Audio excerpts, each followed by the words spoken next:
resting thinking face of people can often look disinterested. Remember that our eye contact and our body language speaks volumes of our interest in that person. It's not worth me like ending a friendship because they forgot my birthday. I used to give speeches in front of 700 people. Now I'm just so used to being behind the camera interviewing someone one-to-one. When it's all said and done, how much is enough? What's the most important thing that you've learned from networking in your life so far? Yeah, I think at the end of the day, really business or even anything personal just flows through relationship. And so I think taking the time to invest in things that may not seem quote unquote productive sometimes, I think is a good thing because I think when it's all said and done, it's about two or more human beings being connected with one another. And that just takes time. And it's really about relationship. And often business flows through relationship. Can you think of an example of someone that you got to know and then started to do some sort of business or some sort of, whether it was you started a company together or you started promoting one of their services, something like that. How long was it before you felt comfortable to start actually putting energy into something with them? Yeah, I actually have a story. It was years ago, and I think it was like on a Friday night. A friend of mine had asked, "Hey, can you come speak to these, university age students who are looking for mentors and a career?" And I remember driving there because it was like all rainy, and it was one of those weeks. It was just terrible. I didn't want to go. I didn't want to do anything, and yet I had made this commitment, and so I was going and it was like a free event that I was volunteering for. And then all the way there, I was just kind of complaining to myself, like, why am I wasting time doing this? I need to go finish this other project. And when I got there, I sat on a panel. And as we were going through the panel, one of the panelists, we just kind of hit it off. And I didn't know fully who she was. I knew she was part of a big corporation. Our answers were kind of jiving with each other. And afterwards, both of us said, "Hey, let's go out for coffee one day." And so about a month later, we finally met up for coffee. And I got to hear a little bit more about her story and the work that she was doing. And then it took a few weeks, but we stayed in touch. I sent her some things that I was doing. We started to share. And then she eventually said, "Hey, do you want to, moderate a panel at this big entertainment company? I like the way you frame things, talk about it, encourage other people to provide input." And so I said, "Sure." And that was yet another free thing I was going to go do. And I went, and little did I know that it was really sponsored by this company. And I did it. Everything went really well. And the company eventually said, "Hey, we'd like to talk to you about doing some work for our business." And they actually eventually ended up becoming one of our largest clients over the last 15 years. And so it was just kind of a series of events where you don't know fully where it's going, but staying true to just being focused on the person you're connecting with. And over time, it led to one of our largest accounts. Were there specific things about this person that gave you clues that it was worth continuing to put energy into something, even if you didn't know it Yeah, was I going think to that's a happen? great question. Yeah, I think I knew right off the bat that one, she legitimately knew her space, the way that she was talking about her profession and the role, and the secondly, you could tell right from the beginning that she had a pretty open mind uh, of work, who she works with, and she was willing to stay curious.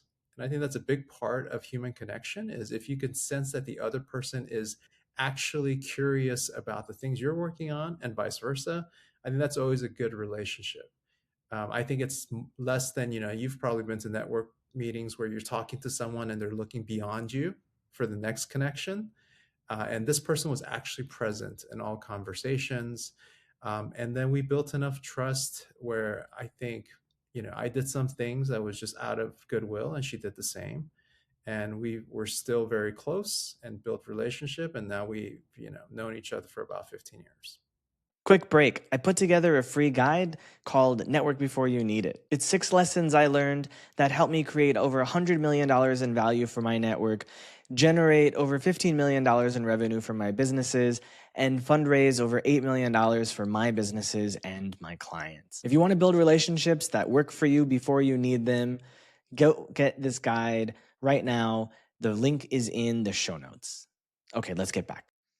That's great. I love that you said the word curiosity because it's something that I talk about a lot because like I think a lot of people when they're starting out, they're like, What am I supposed to say to people? What am I supposed to do? How am I supposed to start the conversation?" And part of my message is if you're a curious person, the conversation will just happen, right? Yep. Yeah, I think so. If you're learning new things, if you're traveling to places, if you're talking to different people, you will gain experience. You will learn more about yourself and you'll learn more about the world and you'll learn more about how other people tick. And so every next conversation you have is going to be more interesting, more genuine, more valuable, hopefully for both of you. And so as you get older, as you get more experience, you're going to just become much more of a natural at having those conversations and figuring out who's going to be the right person. But it all starts with curiosity. And if you don't have that, you're screwed. Yeah, I totally agree. I think if you're curious, you'll move beyond questions like, "What do you do?" "What do you think about the weather?" I Right. think you could dig a little bit deeper and be observant and think about, just interesting questions of like what makes them laugh, what makes them cry, what are the kinds of things that really drive their passions behind their work. And you start to really dig into really more about the person because all those other things like those are so many like common questions. As soon as you ask that, they're probably tuning out. You're probably tuning out. I often ask people like, do you remember like the name of the person you're speaking with? So one simple practice might be is use their name, remember their name, Yeah. and use their name in the conversation at least 3 times. So that'll kind of help you remember. So there's little things of like how to increase your connection with another human being. Yeah, I remember learning about that a long time ago, and I don't do it as much as I probably should, but I do come across people that use my name, and when other people use my name, I definitely appreciate it. I'm like, "Oh, okay, they remembered." Yep. Because it's easy to Yep. stand in front of someone you don't know and pretend you know their name and just keep going on the conversation going, "Damn it, like, it's going further and further into the conversation, and I forgot their name, but, like, I feel bad asking them again what their name is because we're having this conversation." It just feels awkward and weird, and so, yeah, definitely. If you forget someone's name, the if I maybe the clue is if you forget their name, you probably shouldn't keep talking to them. Yeah, possibly. Yeah. I think it's just like habit, right? I think Sean, like you probably have done this and you're a great networker. So I think we just got to force ourselves to one, remember the name, and two, remember that our eye contact and our body language speaks volumes of our interest of that person. So I remember learning from a really phenomenal leader who was really well known. And I would watch him talk to somebody. If someone came up to him after a speaking engagement or something like that to talk to him, he made sure he never looked around. That person felt as if he was only focused on them. And I tried really hard over the years to try to develop that skill. But it takes practice like any other discipline. And then after a while, it just becomes second nature of how you live and how you connect with people. It's very hard for me as someone with ADHD because I'm constantly distracted by things. But at the same time, when I am in a conversation and I'm interested in it, sometimes I feel like I make people uncomfortable with how like direct my eye contact is.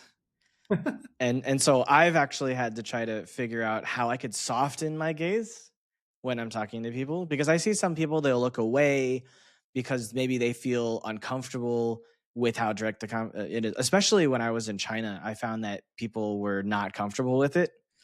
Mm. Especially like in Asian cultures, people aren't so comfortable with it.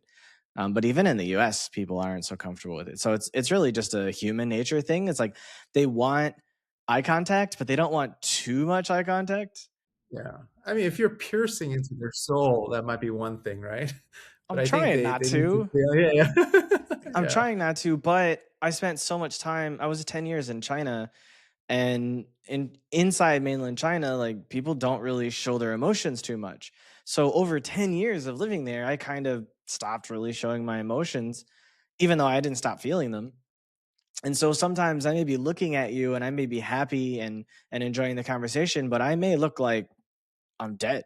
I may look like I'm not enjoying myself. And so maybe that feels like a pierce. I don't know. I'm not trying to pierce people's souls, but Yeah, I mean, you've probably like spoken in different venues, like the resting thinking face of people can often look disinterested. So I think part of it is like being conscious about like how we even look when we're talking to somebody. If there's some way to observe it, you know. So I think that's like good practice of is that even if you're like fully interested, because it could be another way, right? Some people may feel like, man, you're really like too strong of eye contact. Others are like, you're not interested, and both may be false.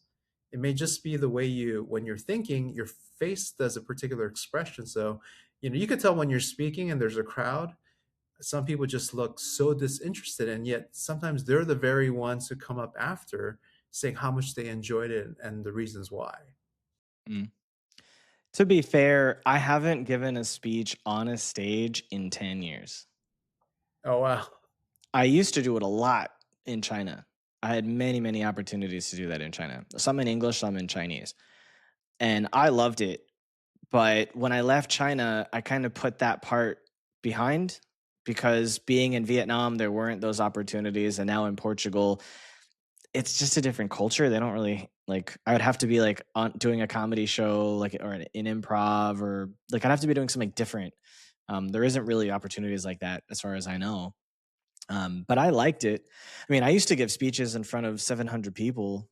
Like so I had an event, and my event had 700 people, and I was the host of it. So I would get in front of the people and I would talk to them, and I did a speech or two here and there for that size, like actual speech, Mhm. which was great.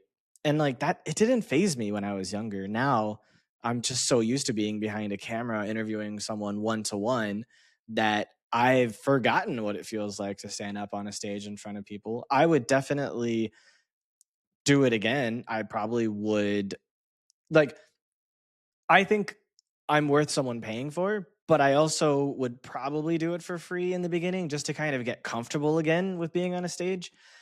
Um, but yeah, I really did enjoy it when I used to do it. Yeah, I mean, I think any chance you get to kind of um, either facilitate or provide like insights or knowledge, I think people would genuinely appreciate if you can do it with the right heart. For sure. So there's something that I've been thinking about that's been really cool to see for myself, and I would love to know from you if there's a mental map of the person who got you to the next thing that led you to the next person. Like if you have that in your head of like, oh, I met this person and then that happened, and because of that that happened, and then that happened, to like kind of go, this is where I am now because of those people. Without them, those things wouldn't have happened. Have you ever thought of that, and are you able to like map that? Yeah, I definitely, when I meet somebody or work with somebody, I do often think of the number of connections. So, like, you know, a practical professional example is I have one of our clients. There's a person we've worked with for about 12 years now, and she's an incredible networker. And she has made so many introductions, unsolicited. Whenever we're at events together, she'll pull me aside, introduce me to her other executive friends, and she just kind of goes. And I look at my network, and a good, I think, percentage of them are actually tied back to who she is. But it's taken over like 10 years, you know. And I've never asked her to make introductions. I think it's always been just kind of the producing the quality of work and getting to know her and her life. And so I think over the years, it's just been, you know, organic.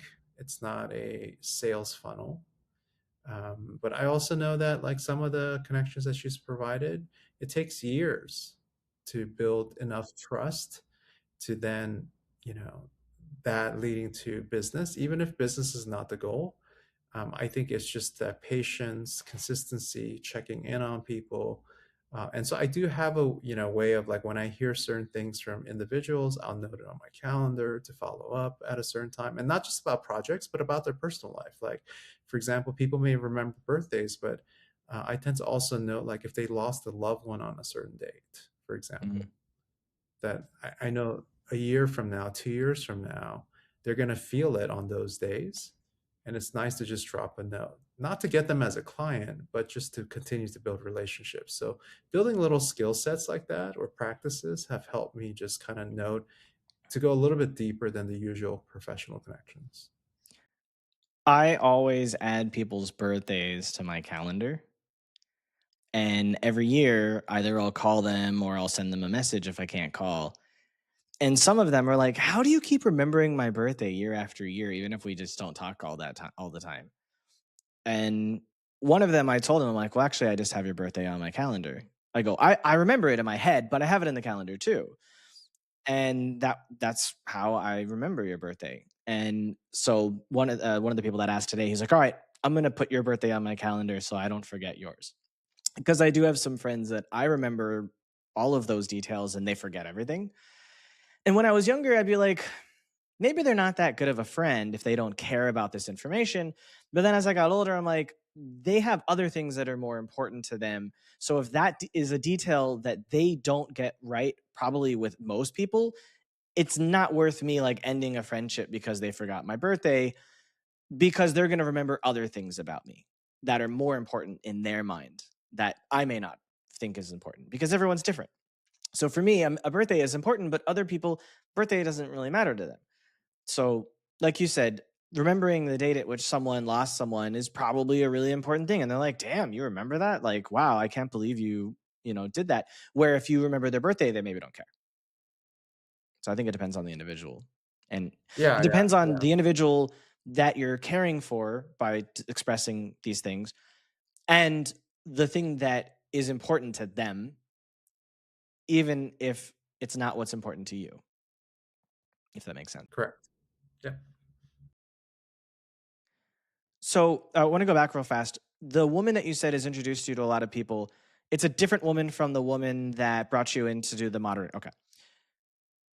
And would you say, even though sometimes it takes years to build the relationships with those people that she introduces, would you say that without her in your life, your business wouldn't be where it is? It just fundamentally would be at a different level. Yeah, yeah. Absolutely. And I've communicated that and, shown gratitude. I think definitely I've made a ton of introductions for other people that have led to business and other like friendships and such. I convened a lot of conferences over the years, and through that, I've intentionally tried to make connections with whether speakers or people attending the event. Often when we throw an event, we also have our team members do some research on the participants. So when you show up, we try to introduce you, for example, if you're a participant, to three or four other what we deem to be a meaningful contact.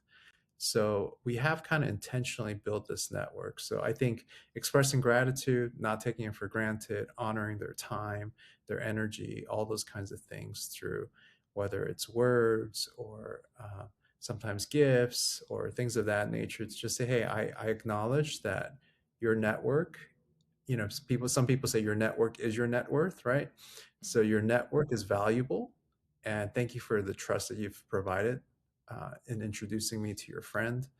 I'll do my best to kind of steward and take care of that relationship so that it comes back and reflects positively on you. So I do take it with a very, very like high responsibility whenever someone makes an introduction. So, like, what are some of the ways that you've specifically expressed gratitude to this woman? Yeah, I think notes. Definitely, we've shared a lot of meals. We've, and I've made connections. I've definitely been flexible in when she needs some help with her projects, just kind of being available anytime. I may be on vacation, but still will make time if there's an important call. It's just been part of this reciprocal relationship.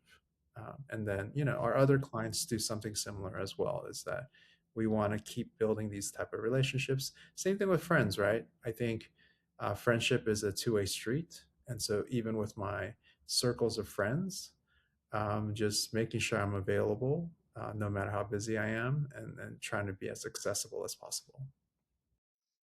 Makes sense. How does your networking events help you?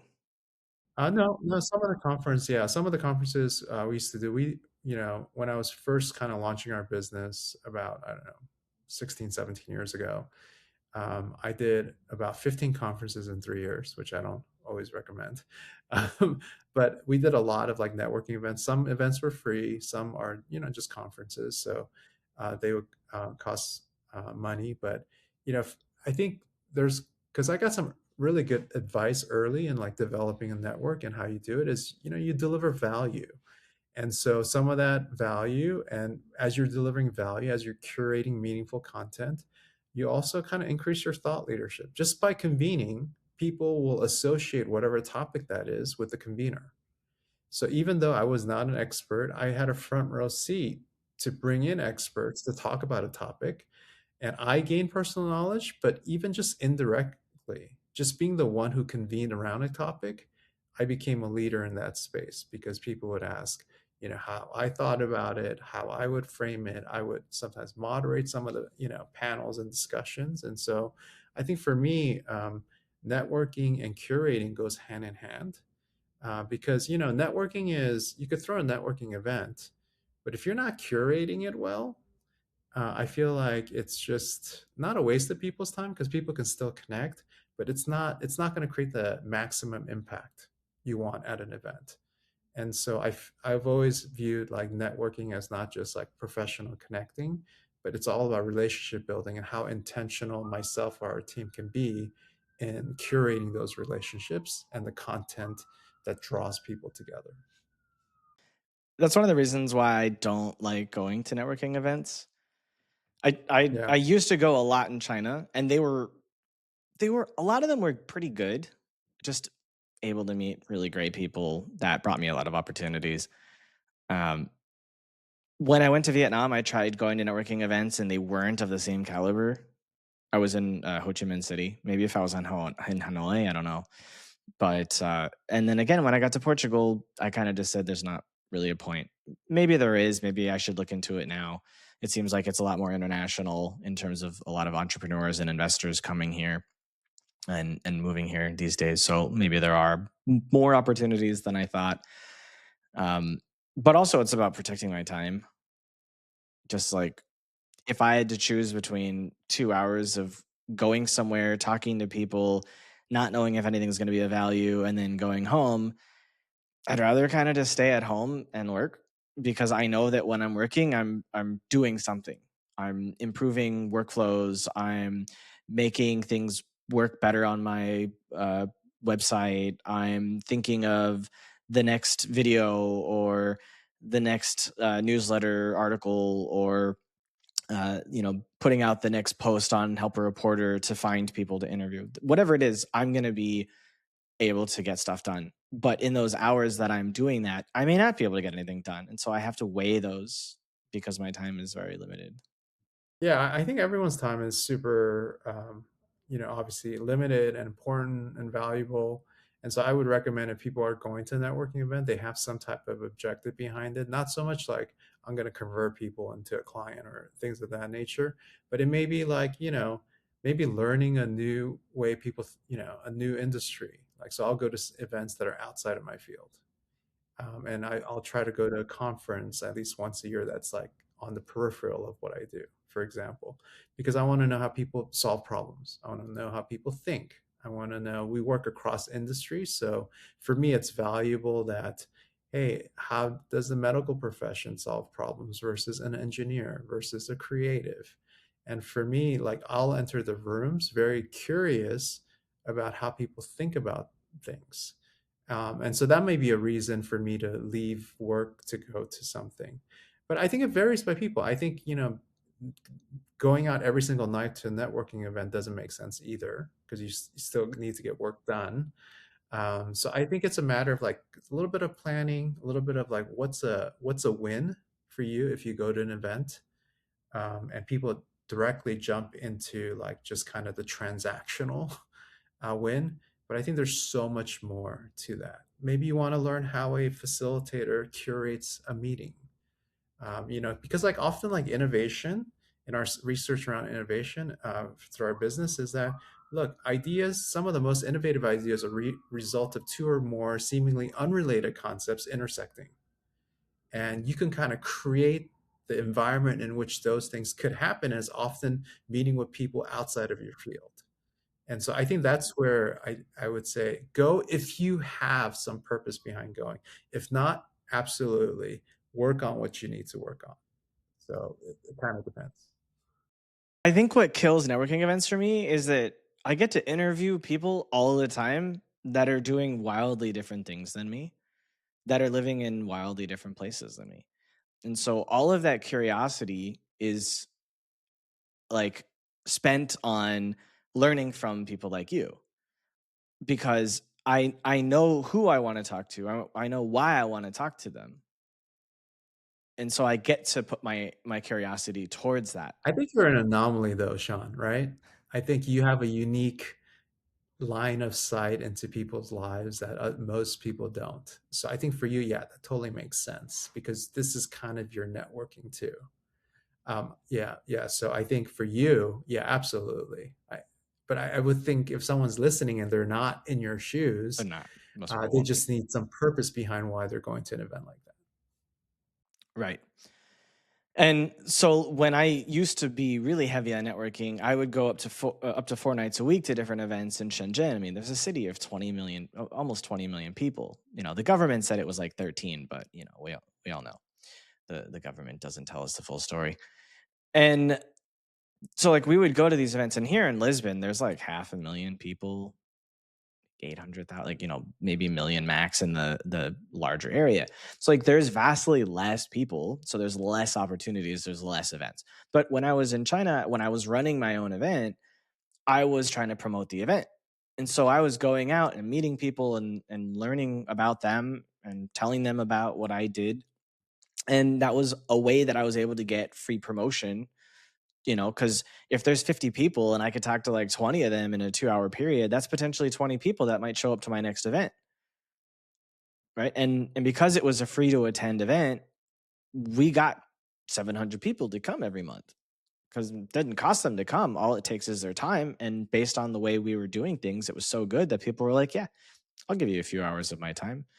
And they appreciated it, and people would come back.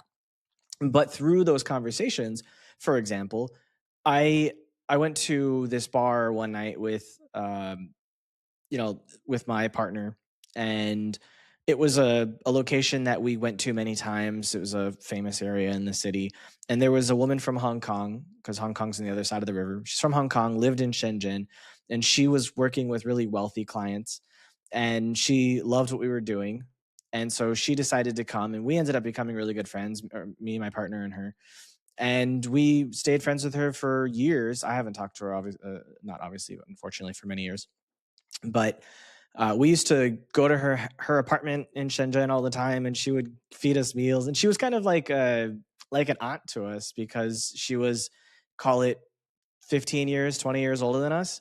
And so she loved what we were doing. She was impressed by us. She was working with with wealthy business people. She had spent years in Hong Kong doing wealth management and high level banking, and she just enjoyed spending time with the people that were younger than her. But if I hadn't gone networking, I would have never made a friend like that. And she was really important. You know, there was a time when my partner and I were having problems with the business, or we'd have problems with each other, and sometimes we'd be able to talk to her and get really good advice. And so she was really, there wasn't much we could do for her, because we were, just coming up. We didn't have any money. We didn't, we barely knew, you know, ourselves. And so yeah, just having someone like her around as like a sounding board and someone to feed us was important and appreciated. That's great. So what's the most important thing you've learned that you want to leave the audience with? Yeah, I think life in general, I always ask like two questions. One is, at the end of the day, what matters most to you, and whatever that is. It could be a relationship, it could be a pursuit. My recommendation is you have to invest time in it every day, or every day possible. I know not everything's under our control. And then the second thing is just asking yourself, like, when it's all said and done, um, how much is enough? And it may be in regards to your lifestyle, money, time, and such. And I think, while it's great to pursue things, there is a point where it goes beyond. It's going to come at a cost. Most things valuable come at a cost. But I think having a sense of, like, you know, if you knew what is enough for you and you knew what matters most, it can kind of act as a little bit of a compass of to, saying yes or no to things. Because there's so much opportunity for distraction and drift and sideways energy, that if you're not focused on what matters, and secondly, in this particular season of life, what you would deem contentment, it's going to be hard to gauge. You're going to just end up scrambling based on whatever people tell you to go pursue. Thanks for watching. If you liked this insight, I've handpicked another video for you right here on the screen. For more actionable strategies that get you real results, hit subscribe.